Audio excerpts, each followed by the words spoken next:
Hey, Mike here. I just wanted to let you know that you can listen to Dark Poutine early and ad-free on Amazon Music, included with Prime.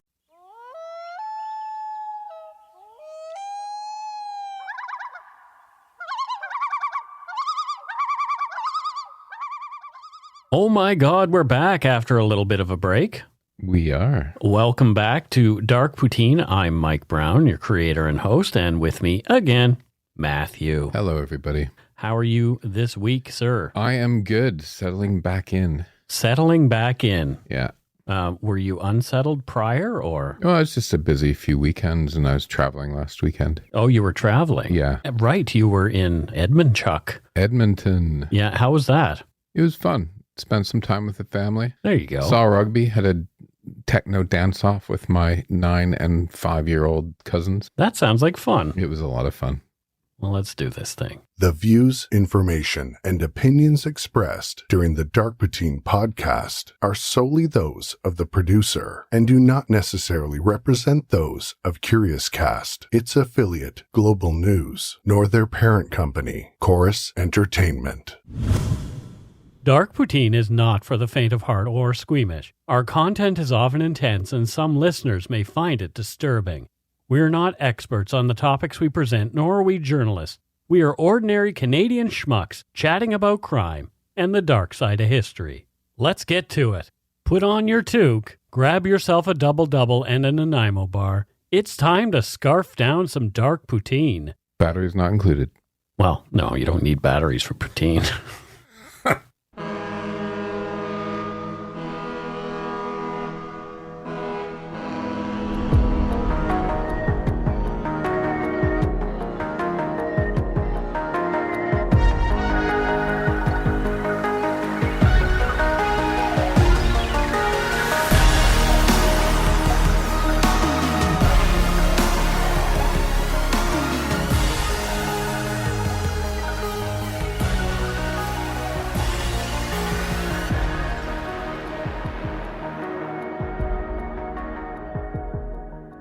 Starting in 1963 and stretching over the next 7 years, a militant French separatist group called the Front de Libération du Québec terrorized la Belle Province.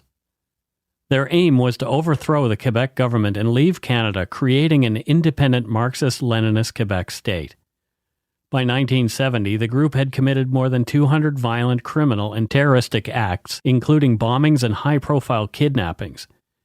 The group's activities ultimately claimed the lives of 8 people, including a Quebec provincial cabinet minister, and injured many more. Until then Prime Minister Pierre Elliot Trudeau, finding himself out of options, enacted the 1914 War Measures Act to stem the violence in October of 1970. You are listening to Dark Poutine episode 189, The FLQ, 7 Years of Terror and the October Crisis. As the bulk of these events took place over 50 years ago, many Canadians, including myself, are too young to remember the terroristic misdeeds perpetrated by the FLQ. As I researched this story, I was stricken by the staggering number of crimes that the organization was involved in. Although every event is relevant, and I do not want to minimize the trauma caused by each and every one of them, they were all memorable for the victims as well as terrorized Quebecers, who were wondering if they would be targeted next. However, I felt that reciting a list of every occurrence and every offender associated with the FLQ might make for tedious listening and a very long podcast, so I chose to focus on some of the most egregious and destructive crimes while only highlighting others. For a full list, please see the Wikipedia link titled Timeline of Front de Libération du Québec, which is first in this episode's show notes. I am not a political scientist or a sociologist. I do what I can here to describe in my limited perception and understanding the Quebec sovereignty movement. I want to ensure that I do not wish to conflate the FLQ's actions with those beliefs held by peaceful separatists. They are very different stories. They are not branches of the same tree, but one tale cannot be told properly without referring to the other. Since Confederation in 1867, there have been Quebecois unhappy with Quebec's inclusion among the other Canadian provinces. In fact, Quebec was, in effect, its own sovereign state from 1791 until 1840, when the process of confederation began, and life within the province began to change to fit with the vision of confederation. The ideal of the separatist movement is, at the very least, that Quebec should be treated not only as a distinct culture and society based on ancestral tradition, the French language, and a culture heavily based in the beliefs of the Catholic Church, giving them a special status within Canada, and at the most extreme, a completely sovereign country. From Britannica.com, quote, "The movement was motivated primarily by the belief shared by many Quebec intellectuals and labor leaders that the economic difficulties of Quebec were caused by English-Canadian domination of the Confederation and could only be ended by altering or terminating the ties with other provinces and the central government." End quote. So during the 1960s, the culture in Quebec began to undergo what has been referred to as the Quiet Revolution, a period of unbridled economic and social development in the province. The FLQ, though, were not quiet, like the typically non-violent separatists, the large majority of whom believe in democracy and the rule of law. The FLQ was anything but. These radicals resented anything representative of Anglo-colonialism within Quebec's borders and vowed to exorcise Quebec of any and all Anglophone influence. According to William Tetley in his book The October Crisis 1970, An Insider's View, it is believed that revolutions in 17 African nations that had obtained their independence and a successful Marxist revolution carried out in Cuba had stimulated some young Quebec radicals to seek a worker state in a separate Quebec. The roots of the FLQ can be traced to the founding of a number of leftist separatist organizations that began to spring up in 1957 and continued into 1962 with the formation of Réseau de Résistance, the RR, by a group of militants expelled from an earlier separatist group, Rassemblement pour l'Indépendance Nationale, RIN. They were expelled for their radical and often violent ideals. On January 22, 1963, Marcel Chaput, having been expelled from the RIN only 2 days earlier, declared, quote, "Several members of the executive of the RIN wish to achieve the independence of Quebec and to create an idealistic society, while I and those who follow me wish to separate, but maintain the Quebec society we have." There were many rifts already within the separatist movement. This lack of agreement on fundamental ideas is most likely what has prevented them from being successful in their goals. In early February, RR members Gabriel Houdon, Georges Chautier, and Raymond Villeneuve founded the Front de Libération de Québec, the FLQ. On February 23, 1963, the group committed their first act of terrorism when members tossed a Molotov cocktail through the window of the English-language radio station CKGM in Montreal. The RR, and subsequently the FLQ, took responsibility for the bombing. 2 weeks later, under cover of darkness, during the early morning hours of March 8, 1963, 3 military barracks located in Montreal and Westmount were set on fire by the FLQ using incendiary bombs.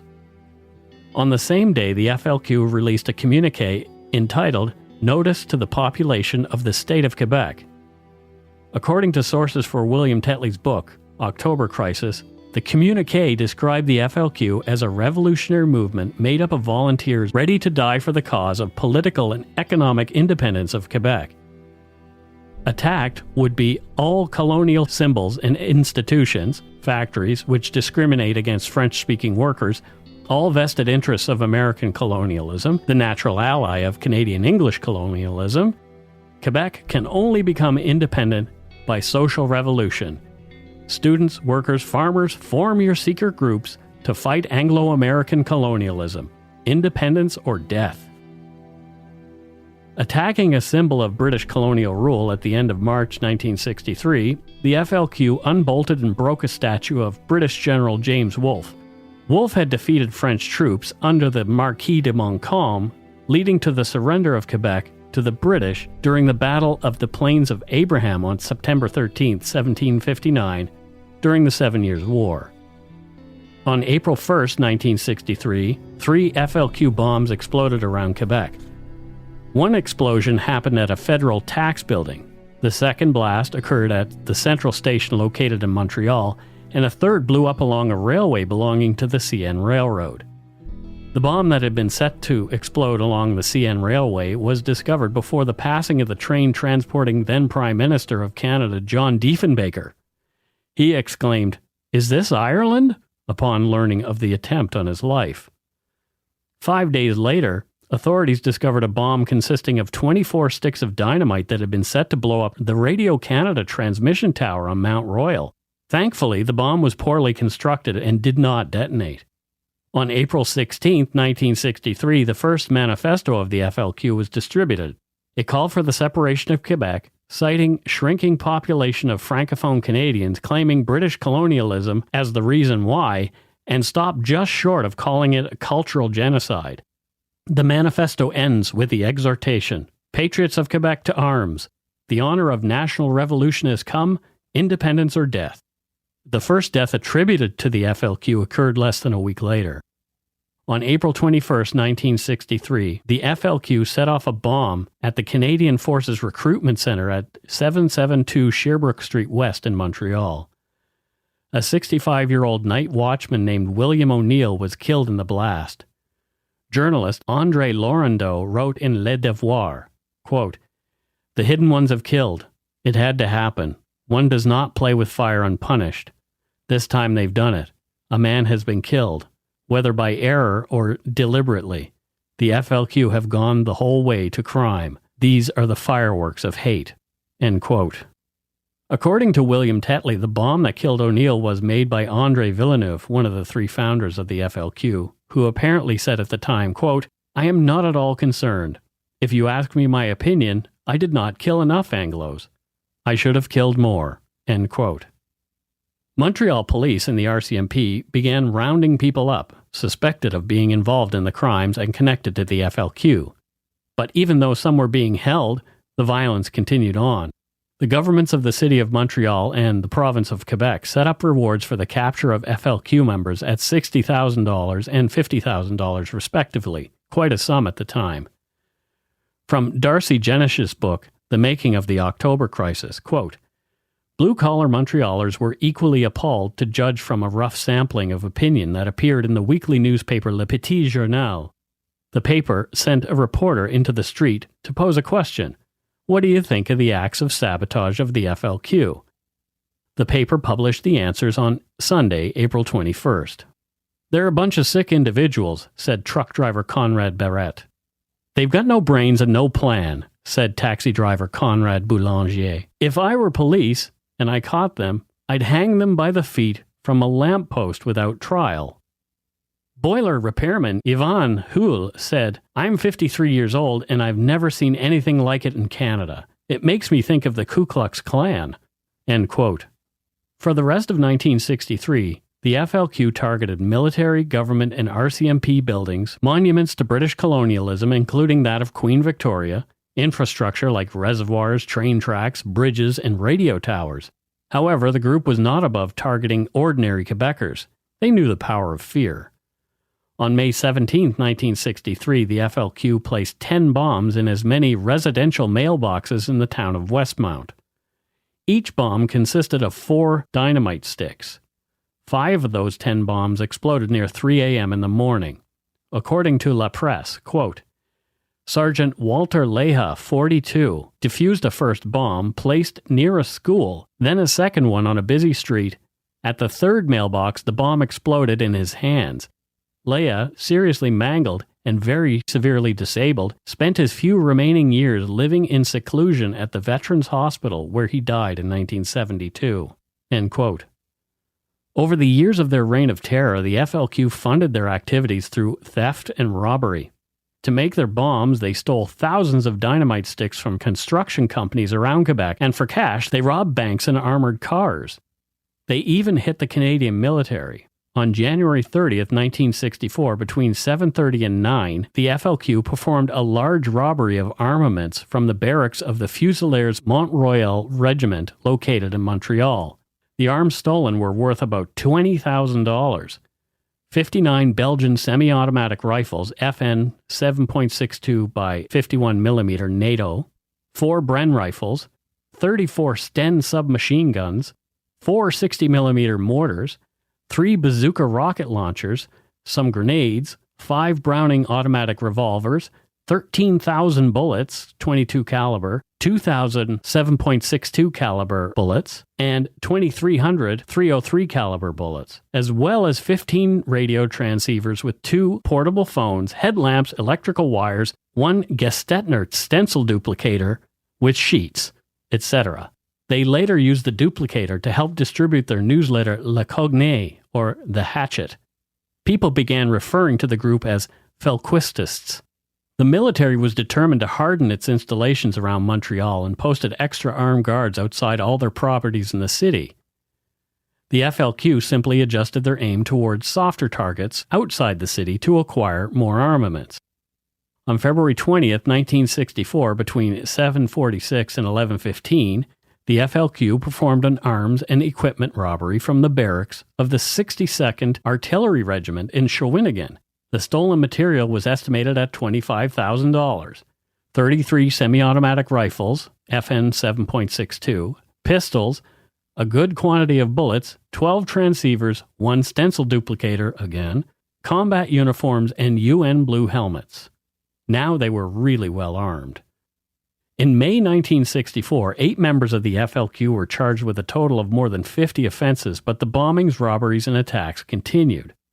In June of 1964, supplied by arms stolen from the Canadian military, the FLQ created what effectively would become their own army, called the Armée Révolutionnaire du Québec, ARQ, which was led by François Scherm. On August 29, 1964, the ARQ attacked the International Firearms Armory in Montreal. The manager, Leslie McWilliams, 56, was shot dead by one of the robbers, Edmund Gwinnett. A clerk, Alfred Pinish, 37, was later killed in the ensuing shooting that happened between the FLQistists and the police who arrived at the scene.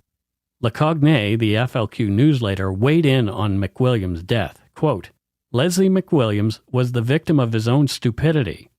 At the beginning of the attack, the chief commando presented himself unequivocally as a member of the revolutionary movement. The man should have wisely decided not to interfere. On the contrary, as a good Anglo-Saxon, he opposed the action of the commando. This latter therefore struck down the collaborator. Notice to amateurs. End quote. Over the next few years, the violence continued. In February of 1965, the FBI and the U.S. Pentagon became interested in the FLQ when they got wind of a plan by the U.S.-based Black Liberation Front and the FLQistists to dynamite the Statue of Liberty and other American monuments. In May of that year, a bomb exploded at the United States Consul located in Montreal. On May 5, 1966, Thérèse Morin, a 64-year-old secretary, was mortally wounded by the explosion of a letter bomb at La Grenade Shoe Factory. She died in the ambulance on the way to the hospital. Later that same year, on July 14th, Jean Corbeau, a 16-year-old student, died while accidentally setting off a bomb he was laying at a Dominion textile factory located in the Saint-Henri neighborhood in Montreal. On September 12, 1967, 2 bombs exploded at MacDonald High School in Sainte-Anne-de-Bellevue.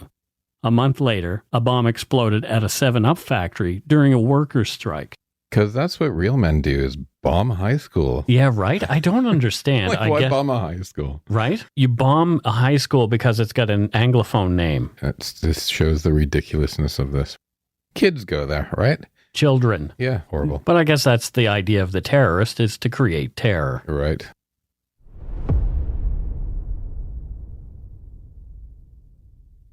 Over the span of 1968, 11 bombs went off in 7 separate incidents, including another at the United States Consul in Montreal.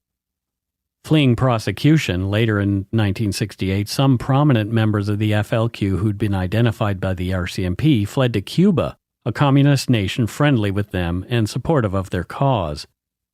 They continued planning and organization of the attacks from outside the country. There were plenty of FLQ supporters and group leaders still in Quebec who were more than willing to carry out further activity. And carry it out they did. On February 13, 1969, a bomb exploded at the Montreal Stock Exchange, seriously injuring 27 people. Also in 1969, during a violent demonstration organized by the Taxi Liberation Front, a security guard shot at the crowd and shot down a plainclothes police officer, Robert Dumas. On June 24, 1970, Jeanne d'Arc Saint-Germain, a 50-year-old public servant, was killed in a bomb explosion at Defense Headquarters in Ottawa. Despite their best efforts, police could not keep ahead of the FLQ, who seemed to be gaining in desperation and willingness to take things as far as they could. The pressure to stop the violence was immense. The Canadian and Quebec governments were doing all they could, but the FLQ's message was being heard loud and clear by some. It was at the beginning of October 1970 that the country had had enough when the group stepped over yet another line, this time kidnapping James Richard Cross, the British Trade Commissioner in Montreal, and later Quebec Provincial Cabinet Minister Pierre Laporte, who was subsequently murdered during his captivity. And we'll take a break right here. If you're looking for a smoking gun, I can absolutely guarantee you, you will not find it. In October 2001, a series of letters filled with a deadly powder called anthrax were dropped into the U.S. mail system. What started as an unprecedented case turned into an unsettling mystery. Who sent these deadly letters? And why? From Campside Media and Sony Music Entertainment, I'm Josh Dean, and this is Cover Up Season 4, The Anthrax Threat. Available now.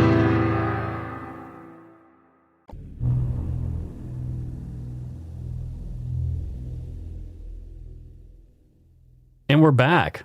What are your thoughts, Matthew? I'm thinking a lot of our listeners not from Canada are sitting there stunned like, this is Canada? We thought you were boring. By October 1970, the FLQ's violence had caused the deaths of 6 people. 20 FLQ members were already behind bars, including those involved in a few of the murders. Others were awaiting trial but had been released on bail. The remaining members of the group concocted a plan to kidnap British Trade Commissioner James Cross and hold him hostage to demand the release of fellow FLQ members being held in prison. They put their plot into action on the morning of October 5, 1970.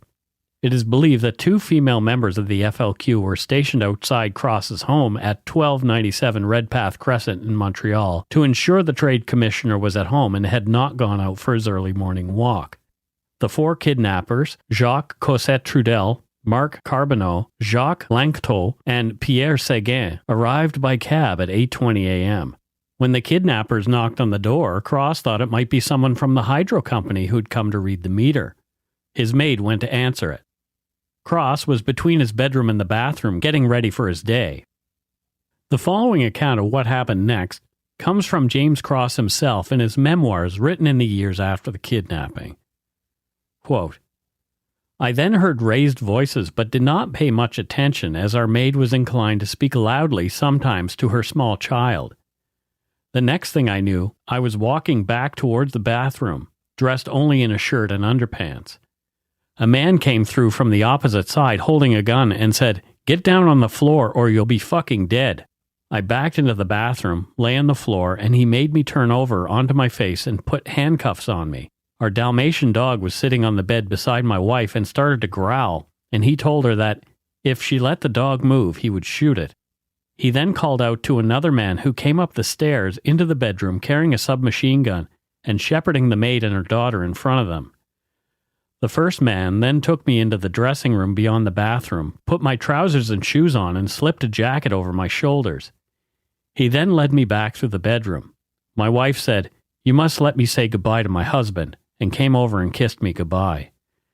They tore the phones out of the sockets beside the bed and told my wife that she must not phone anybody for an hour. I was then taken downstairs, where there was a third man also armed. We went out through the front door and there was a taxi sitting outside the house.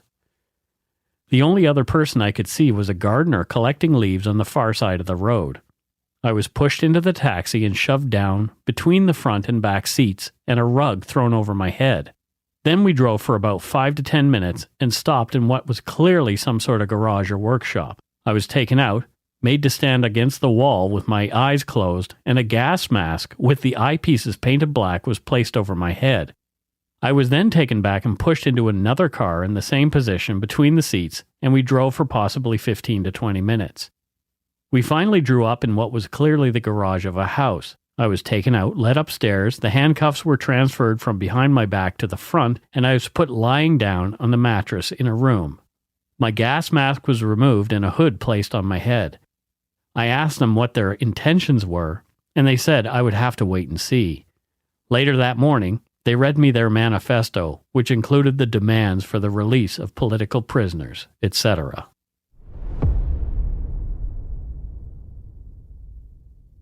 Cross was told that if the demands were not met, he would die, and should prepare himself mentally in case of that eventuality. Prime Minister Pierre Trudeau's cabinet denied the demands of the kidnappers and refused to release the previously convicted FLQ members. Newly elected Quebec Premier Robert Bourassa agreed with Trudeau, saying that it would be wrong to give in to the kidnappers' demands, which included the release of the 23 political prisoners, $500,000 in gold bullion, and a plane to Cuba. It was a bad place politically, especially as Cross was an economic representative of another country. But the government stuck to their guns, determined to solve things another way. Between October 7th and 10th, 1970, police made almost 1,000 raids and searches in an effort to find James Cross. They were not successful. According to William Tetley's book, The October Crisis, on Thursday, October 8, 1970, at 10:30 p.m., the FLQ 1970 manifesto was read on Radio-Canada television by Gaëtan Montriol. As compared with the FLQ manifesto of the 16th of April 1963, it was not academic in style but was written in popular street language. It emphasized a workers' revolution more than the separation of Quebec from Canada, and it contained criticisms of the church. The manifesto was very long and does not hold one's attention throughout. After the reading, Montriol declared, quote, "It was a very bad commercial," end quote.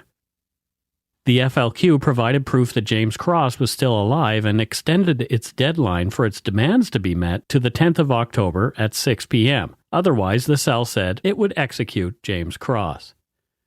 René Lévesque, leader of the People's Party of Quebec, called on the Quebec government to save the hostages by meeting the FLQ's demands. But the government refused. On the 10th of October, Quebec's Minister of Justice, Jérôme Choquette, held a press conference at 5:40 p.m. to respond to the kidnappers' demands. Choquette said that if Cross were released, the members of the FLQ Liberation Cell responsible for the abduction would be granted safe passage out of Canada, but none of their other demands would be met. He said, quote, "No society can consent to have the decisions of its judicial and government institutions challenged or set aside by the blackmail of a minority, for that signifies the end of all social order." This lack of movement inflamed the leadership of the FLQ even further. After the 6 p.m. deadline came and went, it was unclear whether James Cross was still alive. Shortly afterward, 2 masked members of the Chenier FLQ cell kidnapped Quebec Minister of Labour and Minister of Immigration Pierre Laporte while he was playing football with his nephew on his front lawn in Saint-Lambert. The group had found Laporte's address in the phone book. So I was reading about this, and I think the group originally wanted to kidnap a U.S. ambassador or somebody like that. Okay, yeah. Or a higher-ranking official, but because of the cross-kidnapping by the other subgroup, there's kind of a bit more of a lockdown on this higher-ranking people. Sure. And Laporte, unfortunately, lived close to where they were holed up. Yeah. So it was sort of, okay, we'll take this guy. He should be handy. Yeah. Well, let's look him up in the phone book. Poor guy. The next day, October 11th, 1970, as other officials in the region heard of Laporte's kidnapping, they flooded police with requests for special protection. To prove that Laporte was alive, the Chenier cell released 2 letters they'd had Laporte write out longhand. One was addressed to Laporte's wife, the other to Premier Robert Bourassa. The Chenier cell took a harder line, stating that if all their demands were not met by 10 p.m. that evening, their prisoner would die. The premier gave a statement that he was not prepared to meet the kidnappers' demands. However, he was open to further negotiations. Laporte, subsequently, was given a reprieve by his captors pending further talks. On October 12, 1970, it became apparent that there were communication problems between the two FLQ cells. The Liberation Cell issued a communiqué saying that Cross and Laporte would be released if the 23 FLQ prisoners were freed, and they demanded that police cease all actions against the FLQ. The Chenier cell was still demanding more for Laporte's release, contradicting the other group. That same day, in a move to protect the Montreal and Canadian Parliament buildings and federal officials in Ottawa, armed troops were deployed to the streets of those cities. From Darcy Janesh's The Making of the October Crisis, quote, "The kidnapping of Pierre Laporte led to the biggest manhunt up to that time in Quebec history.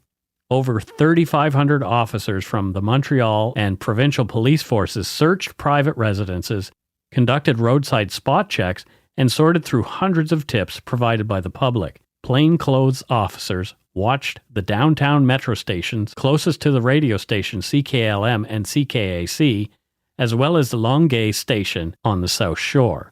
Although one of the suspected kidnappers was spotted on 3 occasions, he gave the cops the slip each time. On October 13, 1970, before entering a building, Prime Minister Pierre Trudeau gave an impromptu interview to Tim Ralph of the CBC. Ralph questioned Trudeau on the wisdom of deploying armed troops in a free country such as Canada. Trudeau defended his decision, saying, quote, "Our duty as a government is to protect government officials and important people in our society against being used as tools in this blackmail," end quote.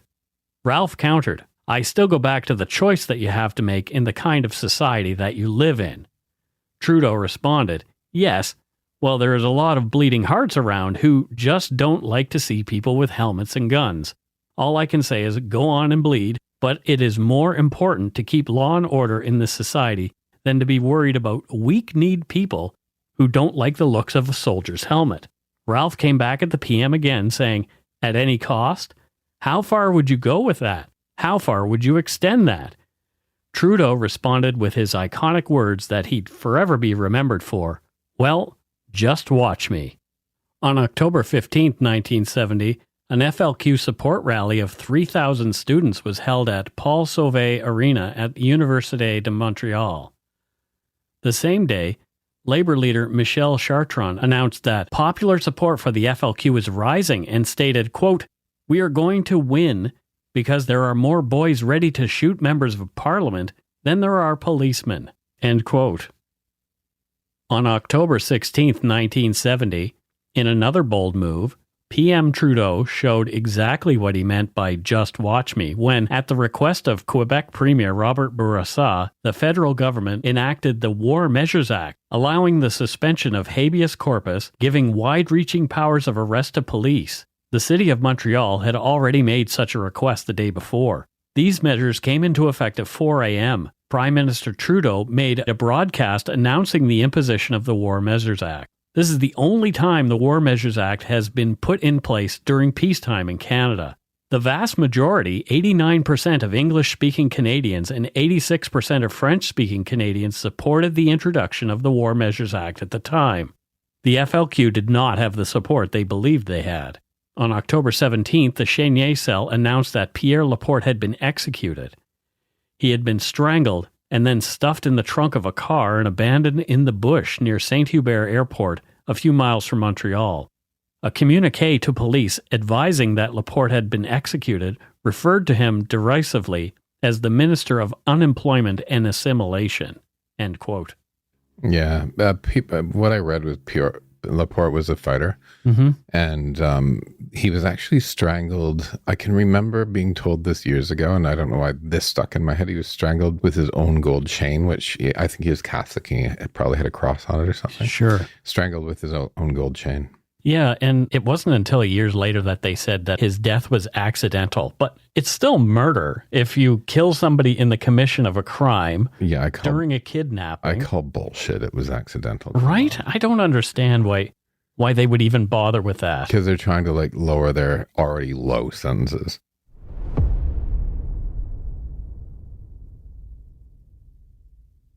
The Liberation Cell claimed that James Cross was still alive, that they no longer intended to kill him. However, they were still refusing to release him.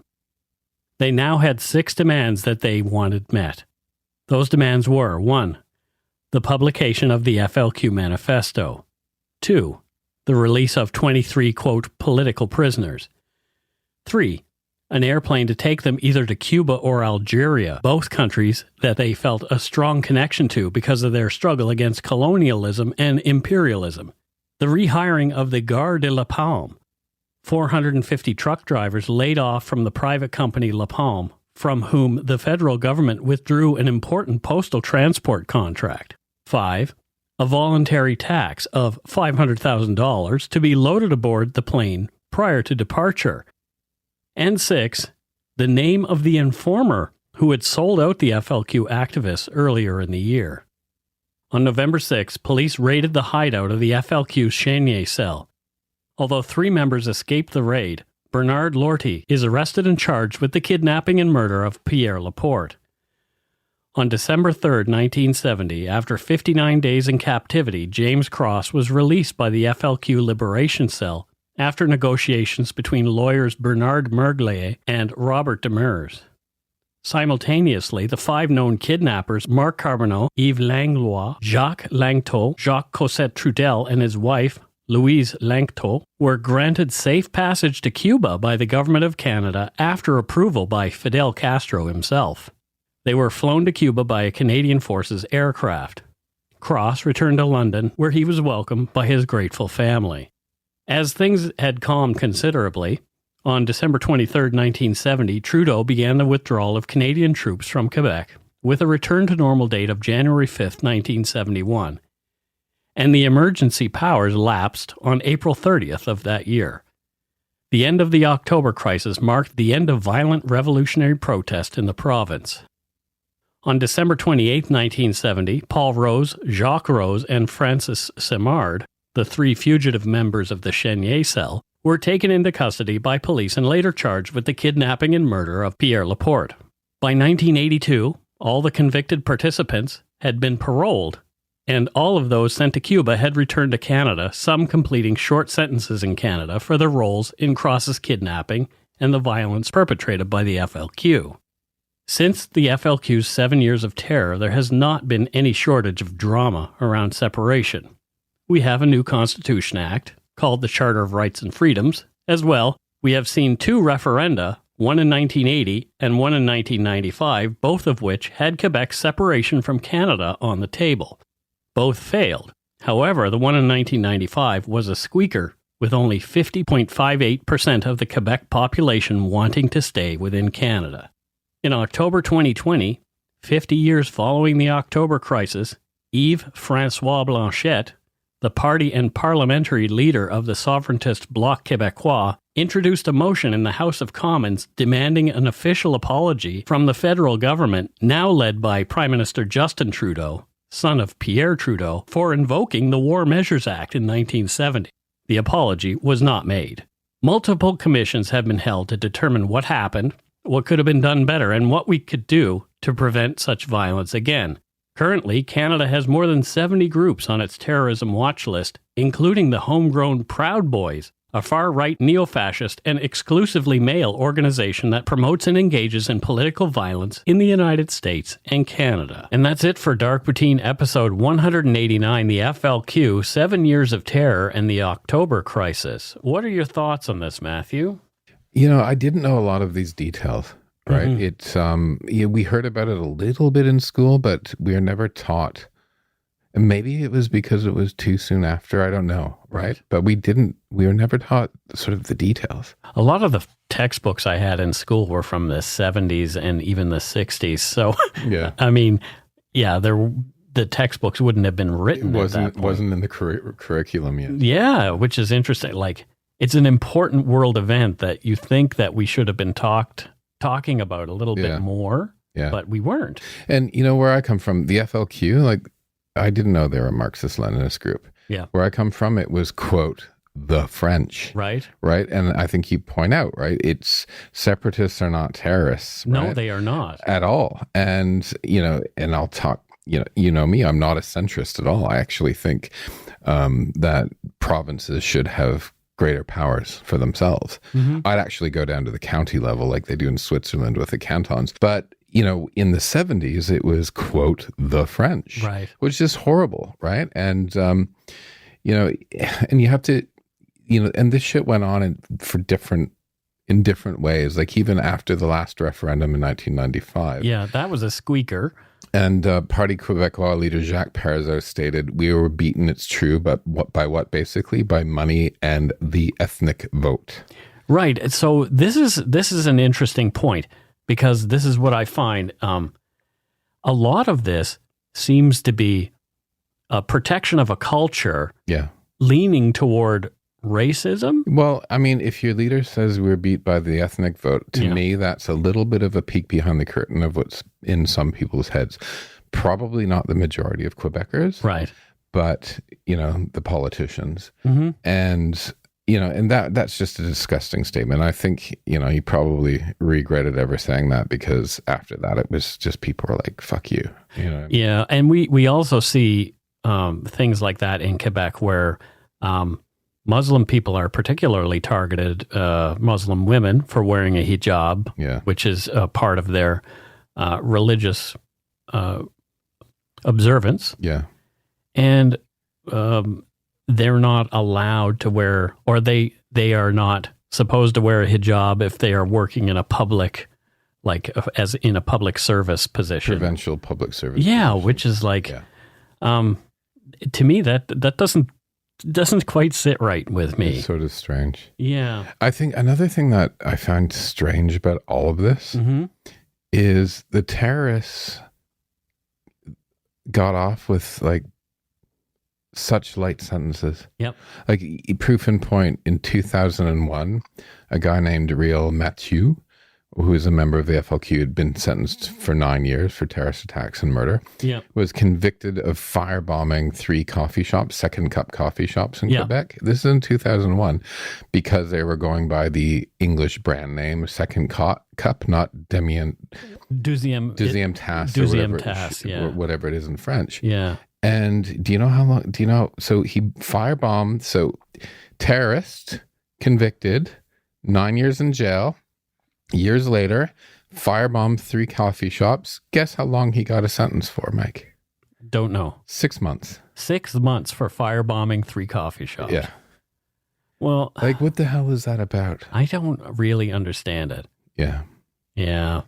It's ridiculous. But I do want to say one thing. You know my love affair with Quebec.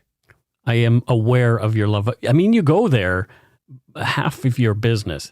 I've always loved Quebec. My best friend Murr lives in Quebec. Yeah. So I just want to make sure that whoever's listening to this isn't like, ooh, I'm not going there. It is filled with A, first of all, poutine and great food. Yeah. B, actually probably A, should be warm people. I've always met wonderful people. The culture there is fantastic. Yeah. So. If you go to Quebec City, if you really want a view into what the Quebec culture, the Quebecois culture is, go to Quebec City and see old Quebec. It is fantastic. Yeah. It's beautiful. Yeah. So, you know, this is sort of a historical conversation we had today. Yeah. And I don't want people to be put off from visiting Quebec. No, I mean, this whole thing obviously happened 50 years ago. Yeah. But there's still, as I mentioned at the end, there are still people with separatist sentiments, but there's no longer the... What provinces don't have their own problems, though? Well, Alberta seems to be wanting to separate from Canada from time to time. I don't know where that would leave British Columbia. I'm good with the American dollar. I don't know. But no, I don't want to be... I kind of... It's interesting that we can have these discussions in Canada, and although some people get very, very upset by them, you don't have to. No. You know, it's part of this is part of what it is to be Canadian, is to have these conversations. We muddle along somehow. Yeah, right? But we muddle along by having the conversation. We don't hide it. Yeah. Things that we've hidden, residential schools, those kind of things, are coming to light now. Yeah. And, and it's just proof that it'll fester until you have the conversation. Exactly. Yeah. Exactly. That's right, it's time for voicemails. You can leave us a message at 1-877-327-5786 or 1-877-DARK-PTN. We'd love to hear from you. Let's see who called us this week. So what did you think about my voicemails jingle, Matthew? You just saw me dancing, didn't you? Yeah, I did. But people can't see you dancing. So did you like it? Yeah, it took me a little while to do. But yeah. Pretty jazzy music. Yeah, right. Like a little bossa nova. All right. It looks like we got a phone call from Alberta. Let's have a listen. Hi, my name's Teresa. I'm calling from Okotoks, Alberta, which is just south of Calgary. It's a small town. I just wanted to call and reach out and say thank you guys so much for all that you are doing. I actually have a little kind of story. My dad recently passed away, and my last big memory with him, we actually drove to a town north of us called Alex, Alberta, and we listened to the Sasquatch episode, and my dad couldn't believe it. He was in complete awe of the whole episode. He thought that it was crazy, all the different ideas that you guys were coming up with. And I just want to thank you guys for being part of that memory. It really means a lot to me, and thank you so much for all that you do. Have a great day, and don't forget to take a shit in your hat. Bye. I'm glad that we could give you that memory. Yeah, right. Be involved in a memory where you be involved in a positive memory about your dad. That's really kind of cool. That is really nice. Yeah, that warms the cockles of your heart. Yeah, my tiny, cold, dead heart. Here's a message from someone from Hamilton. Hi, Mike, Matthew, and Steve. It's Linda from Hamilton, the Hammer. Long-time listener, first-time caller, and I love your show. I go through withdrawals waiting for the next episode. I love you two so much better than the previous co-host. I do hope Steve is doing well, and give him a pet from me. Thank you for being so respectful of all the victims in these stories. Bravo to Matthew on writing episodes. They're fantastic so far. And all the best to you both. And hey, go shit in your hat. Oh, well, there you go. It's Hammertown. You know, I went to the college in Hamilton. You went to college in Hamilton. What did you take there? Advertising and marketing. Oh, that's a surprise, seeing as that's what you do for a living. At Slowhawk College up on the mountain. Oh, wow. Well, they call it the mountain, the Niagara Escarpment. It's a hill. There you go. Yeah. Next up, we have a message from someone named Matt. But it's not you. How do you know it's not me? Well, I don't think it is, unless you're from Bridgewater, Massachusetts. No. Okay, let's listen. Hey, Mike and Matt. This is Matt. I'm from Bridgewater, Massachusetts, just south of Boston. I want to say I love the show. Been listening since the beginning. Love the Halifax explosion episode. Love telling that story to people that come in. I run tours in Boston. Love telling the story of the Christmas tree in Boston. Was very touched by your recent episode on 9/11. I knew a couple people on the planes. I had a couple friends whose parents worked in the World Trade Center buildings. So you did a great job with that, so thank you. You brought a lot of, I don't know what to say on that, but you did a good job on the episode, so thank you. I won't tell you to go shit in the hat, but I will say if you do take a shit in your hat, don't forget to wipe. Oh, have a good day. Well, I thank you, other Matt. And I like that he's from Bridgewater, because that's where I grew up, but not Bridgewater, Massachusetts. Yeah. I grew up in Bridgewater, Nova Scotia. And he does tours in Boston. Yeah. Have you been to Boston?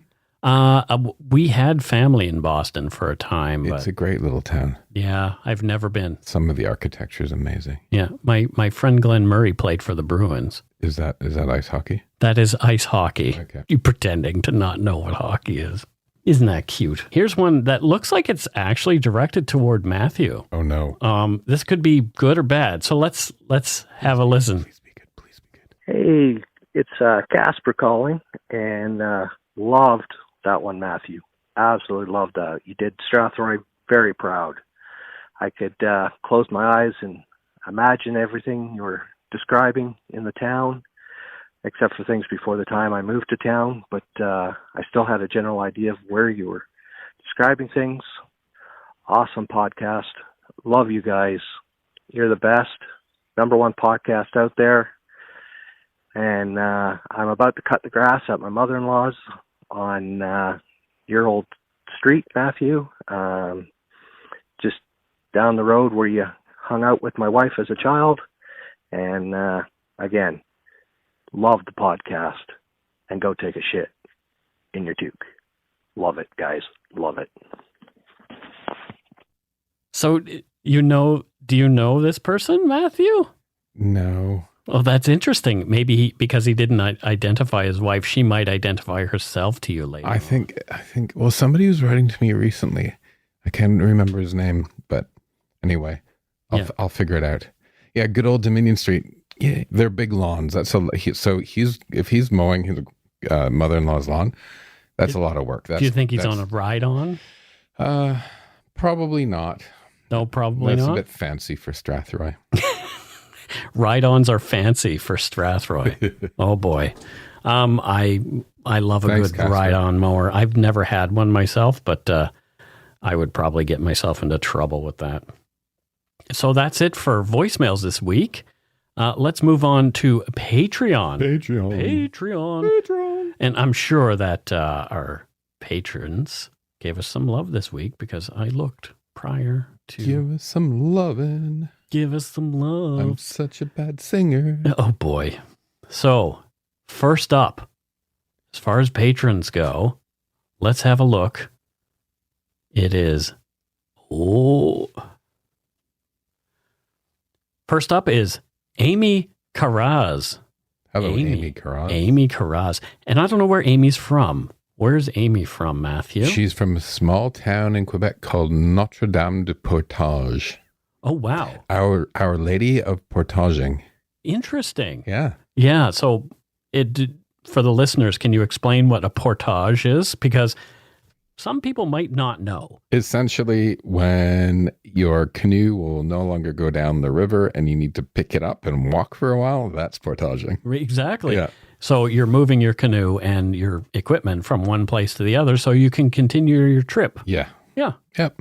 Portage. Yeah. So I love that there's a place called Notre Dame de Portage. Yeah, that is kind of cool. And so thank you very much. You. And what does Amy do there in Notre Dame de Portage? She makes canoes. Of course she does. Yes. Of course she does. She's like uber Canadian. So is it birch bark canoe? Oh, wow. She goes old school. Oldie schoolie. Yeah. I always wanted to have a birch bark canoe. I made them when I was a little kid, like little toy ones. Yeah. And they would sink. Because we had 3 canoes that we made ourselves. Oh, and did they sink? No, but we made them out of fiberglass. Oh, well, there you go. Yeah. Thank you so much, Amy. Next up, we have someone with the most Canadian name I've ever heard. First name Katrina, last name Hockey. No. Yes, Katrina Hockey. So I'm skating on sunshine. The problem is Katrina Hockey is from Parsonsfield, Maine. So she's not Canadian at all, but she's got a very Canadian name. We're going to make her an honorary Canadian. Right? Yeah, you have to be an honorary Canadian with a name like Hockey. Yeah. What does Katrina Hockey do for a living there in Parsonsfield, Maine? Yeah, of course, she's a hockey player. Wow. Yeah. Wow, you really had to think about that for a long time. Well, you can't not. I can't not say that. Yeah, it's kind of impossible. She was with the Canadian Olympic team. Oh. Yeah. Even though she's American. Well, we just made her an honorary Canadian. Perfect. Yeah. I like how that happens. Thank you so much, Thanks, Katrina Hockey. Next up, we have Amanda McCarthy. Amanda McCarthy. Whenever I hear the name Amanda, I always think about the Bart calling in to the bar and asking for different people. I need Amanda hug and kiss. Amanda hug and kiss. Oh, God. And I'm sure Amanda appreciates you sharing that. Yeah. So Amanda McCarthy, where, number one, is Amanda from? She's from a small village in Quebec called Cap-Chat. CAPTCHA. Well, cap, Yes. C-A-P, sha, C-H-A-T. Oh, okay. So I thought it was CAPTCHA, like as in No. what I have to do before I log into PayPal. No, cap, sha, or as the Americans say, cap, shat. Okay. So it's cap. Sha. So kitty. Yeah, so Cat. well, it translates to Cat in the Hat, doesn't it? It does. Yeah. Wow. And so what does Amanda do whilst living in Cat in the Hat? She's a nursery school teacher. Oh, nursery school. Yeah. Of course, probably reads Cat in the Hat to the kids. Yeah, that's where it was written. That's great. Yeah. That's where it was written. I'm sure it was. This person has an interesting username. Okay. So this next person. Is it dirty? No, it's not. Okay. So this person's name, I do believe, is Jack, J-A-Q. Okay. But her username is, "What did I get today with Jack?" And I don't know where Jack is from either. Neuville, Quebec. Neuville, Quebec. Neuville.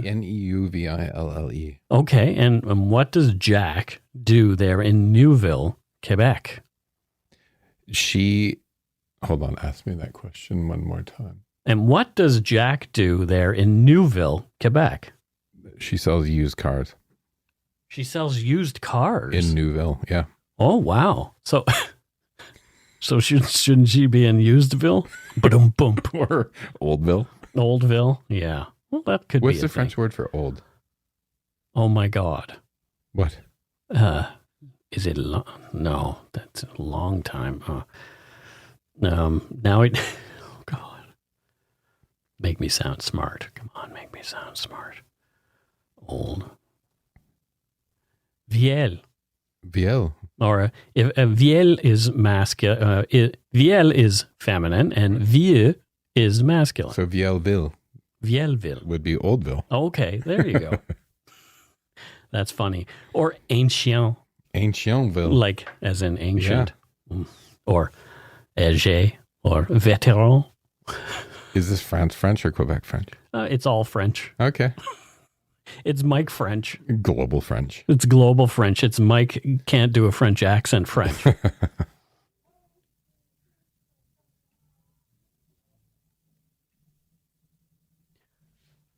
All right, that's it for patrons. Let's see what we have for... Oh, shut up with your kids outside.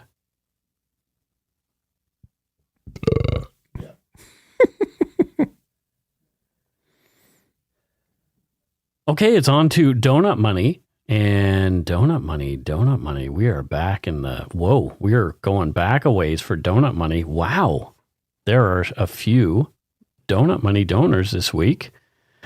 And... Okay. I guess we've been away for a while.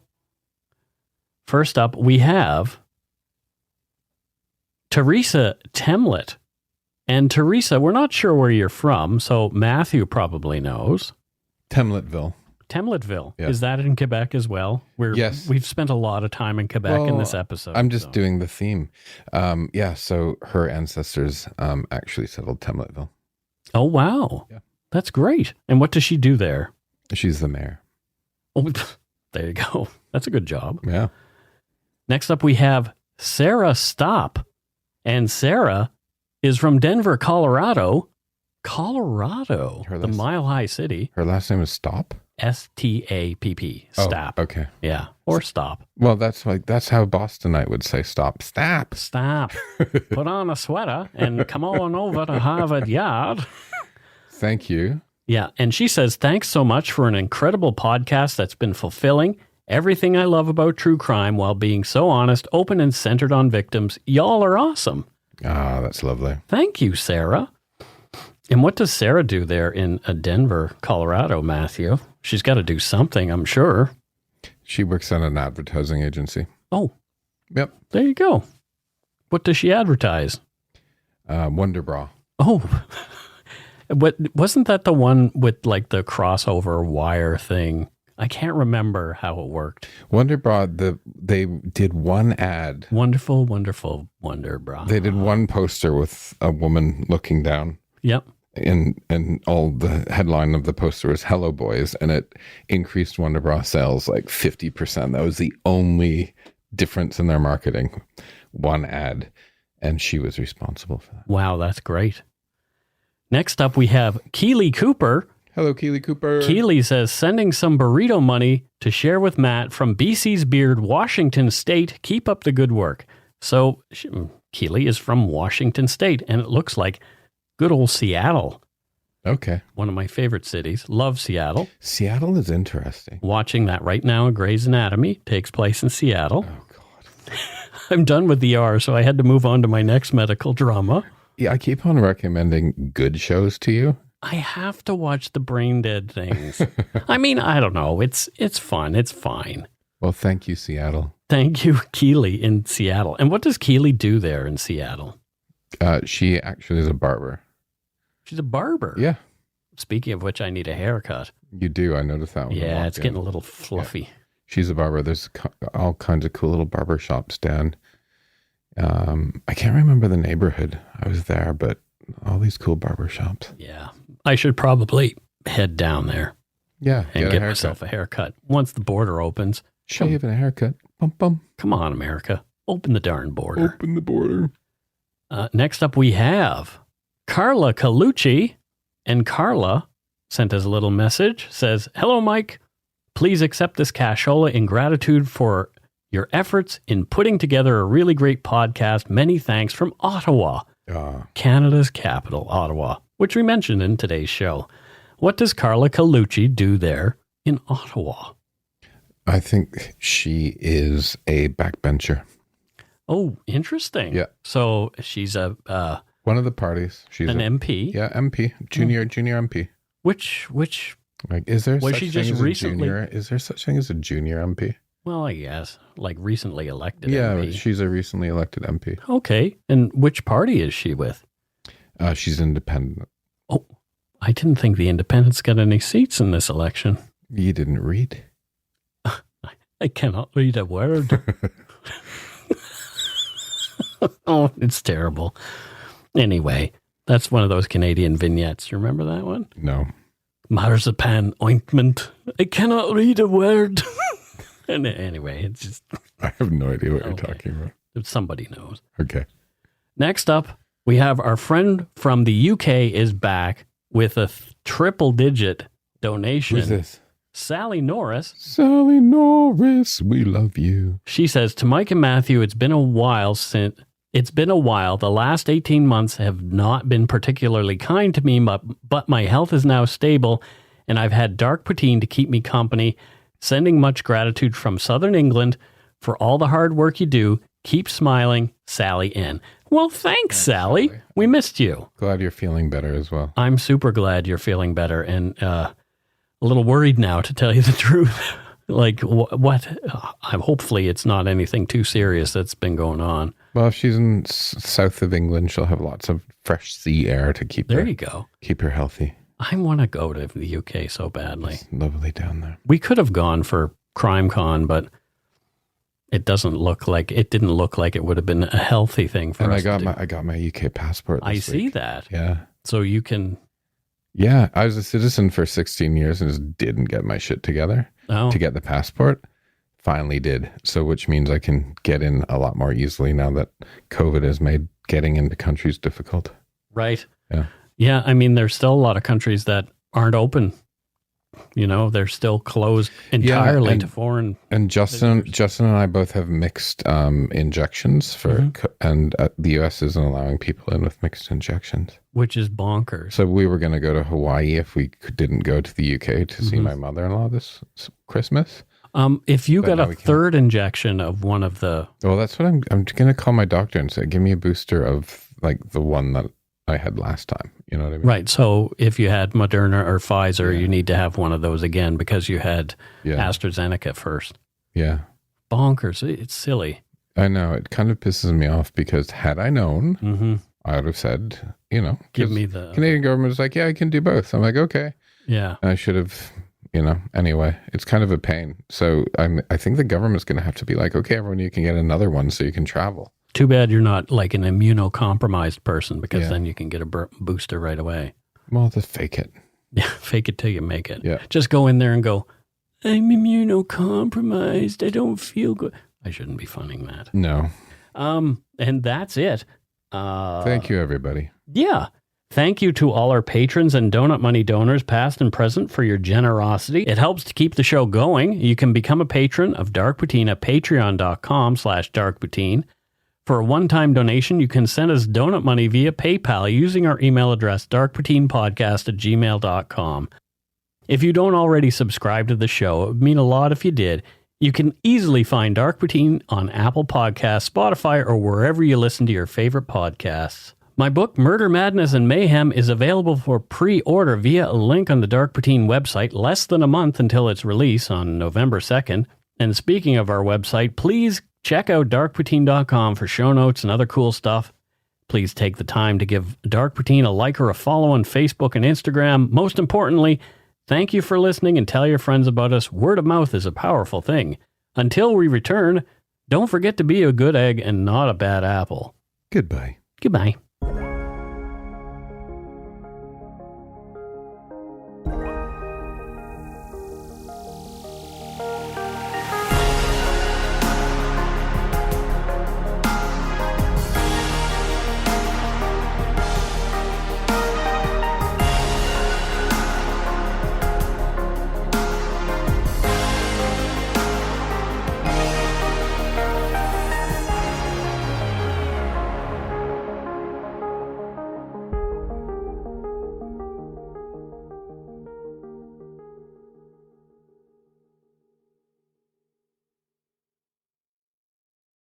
Hi, it's Shauna, and I might be a bad parent because my kids think French fries are vegetables. Hey, it's Ryan, and I might be a bad parent because I went out for wings when my wife was in the hospital after giving birth. Johnny here. I might be a bad parent because in my house, the tooth fairy gives pocket change. But we're not alone. Len emailed us and said his 6-year-old daughter's Tarzan moment going from love seat to lazy boy by curtains made him more proud than any dance recital. And Andy left his 2-year-old at the rink. All right, guys, I'm sure we're not alone. Like Andy's kid.